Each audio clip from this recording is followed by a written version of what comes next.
और उस कैद करने वाले को गंदी गंदी गालियां देने लगा। माइक ने उसे खूब बुरा भला कहा। उसे लगा कि वो कोई शैतान है, लेकिन उसे शैतान कहना कम होगा, वो तो एक कसाई है। माइक की बातें सुनकर वो भड़क गया। अचानक तहखाने की लाइट जलने बुझने लगी। एना और जैक बुरी तरह डर गए, क्योंकि लाइट झपकने का मतलब था कि वो कसाई सजा देने आ रहा है। लेकिन अपना माइक बिल्कुल नहीं डरा। माइक उसके सामने बच्चे जैसा लग रहा था। वो कसाई अंदर आया और उसने आते ही अपना खौफ दिखाने के लिए डेविड को उठा लिया। फिर उसने चाकू निकाला और एना को अपने पास बुलाया। उसने एना के हाथों डेविड के शरीर से मांस का एक टुकड़ा काट दिया। वो माइक को बता रहा था कि अगर तुम भागने की कोशिश करोगे तो सजा तुम्हारे दोस्तों को मिलेगी। इस बार सिर्फ मांस काटा है, अगली बार पता नहीं क्या काट दे। कसाई ने देखा कि माइक की आंखों में अभी भी गुस्सा है, जैसे वो कह रहा हो कि क्या बिगाड़ लेगा तू मेरा। आज तुझे मैं बताता हूँ। सच कहूँ तो माइक की वजह से बेचारे डेविड की हालत खराब हो गई थी, लेकिन माइक फिर भी नहीं माना। उसने फिर हरकत की और कसाई को गुस्सा आ गया। इस बार एना की बारी थी। कसाई ने जैक को बुलाया और उसे एक पाइप दिया और कहा कि इसे एना के मुंह में डाल दो। फिर उसने जैक को एक जिंदा कॉकरोच दिया और उसे पाइप के जरिए एना के मुंह में डालने को कहा। ये सब करवाने के बाद कसाई वहां से चला गया। एना की हालत खराब थी। उसे लग रहा था कि वो कॉकरोच उसे अंदर से खा जाएगा। इसी बीच माइक को फर्श पर एक ब्लेड मिल गया। ये लड़का सुधरने वाला नहीं था। उसे फिर भागना था। उसे पता था कि उसके दोस्तों को सजा मिलेगी, फिर भी उसने अपनी हथकड़ी काट ली। जैसे ही रस्सी कटी, कसाई को पता चल गया और वो वापस आ गया। लेकिन इस बार माइक ने देखा कि एक दरवाजा खुला है। वो भागा और जल्दी से एक वेंटिलेशन पाइप में घुस गया। लेकिन अफसोस, वो रास्ता बंद था और पाइप बहुत ही कमजोर था। अचानक पाइप टूट गया और माइक नीचे गिर गया। माइक की आंख खुली तो वो लोहे की जंजीरों में जकड़ा हुआ था। तभी फिर से लाइट झपकी। इसका मतलब कसाई वापस आ गया था। इस बार माइक की शामत आई थी। कसाई का एक उसूल था, गलती कोई भी करे सजा सबको मिलेगी। लेकिन वो किसी को जान से नहीं मारता था, क्योंकि अगर मार दिया तो टॉर्चर किसका करेगा। इसलिए उसने जैक को बुलाया और उसके हाथ में एक हथौड़ा और 2 बड़ी कीलें थमा दी। मुझे लगा था बस पिटाई होगी, लेकिन ये कसाई तो बहुत बेरहम निकला। उसने जैक से कहा कि माइक के दोनों हाथों को दीवार पर कीलों से ठोक दे। एक आम इंसान इतना दर्द कैसे बर्दाश्त कर सकता है।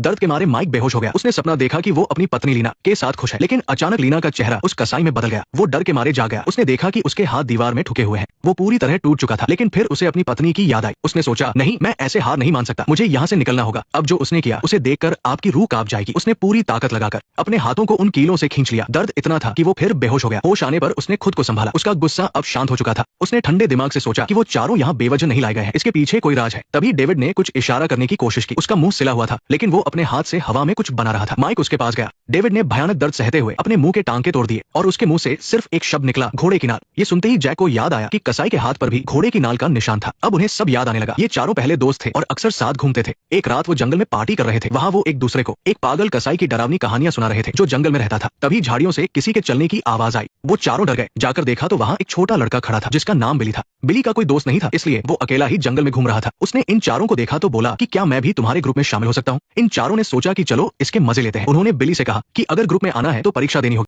उन्होंने बिली के मुंह में एक जिंदा कॉकरोच डाल दिया और डेविड ने उसका मुंह बंद कर दिया ताकि वो उसे निगल जाए। बेचारा बिली बुरी तरह डर गया था। जब उसने कॉकरोच निगल लिया तो ये लोग जोर जोर से हंसने लगे। फिर उन्होंने उसके सिर पर एक मकड़ी छोड़ दी। बिली गुस्से में रोने लगा। वो समझ गया कि ये लोग उसे सिर्फ तंग कर रहे हैं, इसलिए वो वहां से जाने लगा। लेकिन ये लोग नहीं माने। जैक ने उसे पकड़ लिया और कहा, अरे रुको, अभी तो परीक्षा बाकी है। उन्होंने बिली की उंगलियों को एक जाल में फंसा